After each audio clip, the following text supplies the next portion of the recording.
అబ్రహాముకి విస్తారమైన ఆస్తిని దేవుడు ఇచ్చాడంట. ఎందుకంటే దేవుడిని ఆశ్రయించాడు, దేవుడిని తోడుగా పెట్టుకుని నడిచాడు. అతని కష్టాలు వచ్చినా, ఇబ్బందులు వచ్చినా. యాకోబు ఒంటరివాడిగా ఇంట్లో నుండి వెళ్ళగొట్టబడ్డాడో లేకపోతే ఇంట్లో నుండి పారిపోయాడు యవనస్తుడు. దారిలో వెళ్తున్నప్పుడు ప్రార్థన చేసుకుంటాడు. దారిలో వెళ్తుంటే ఆ ఆడపిల్లలను చూసుకుంటూ వాళ్ళ కళ్ళు కొడుతూ తిరగల వెళ్ళే దారిలో మోకరిల్లి ప్రార్థన చేస్తాడు.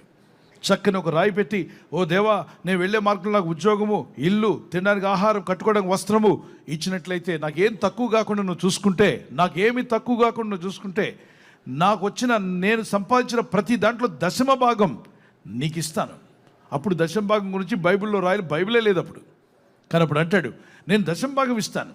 నేను ఇక్కడ పునాదిగా వేసిన ఈ చిన్న రాయి ఉందే, ఈ రాయి దగ్గర నేను మందిరం నిర్మిస్తా, నిన్ను ఆరాధించే మందిరం చేస్తాను, బలిపీఠం కడతాను.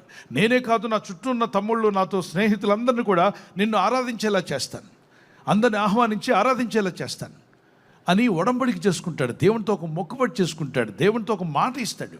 యవనస్తుడు, ఒక టీనేజర్, దేవునితో మాట్లాడిన మాటలాంటివి.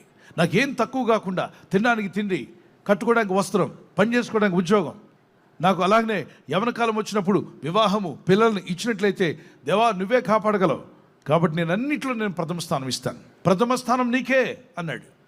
ప్రార్థించాడు. ఈ ప్రార్థన దేవుడు విన్నాడు. ఈరోజు యవనస్తులు ఎంతమంది ప్రార్థిస్తున్నారు ఇలా? దేవుడిని నమ్ముకొని, దేవుని ఆధారంగా చేసుకుని జీవిస్తూ ఉంటే, ఆయన్ని ఆశ్రయించినట్లయితే నీకు కానీ నీ బిడ్డలకు కానీ ఏది నీకు తక్కువ కాదు.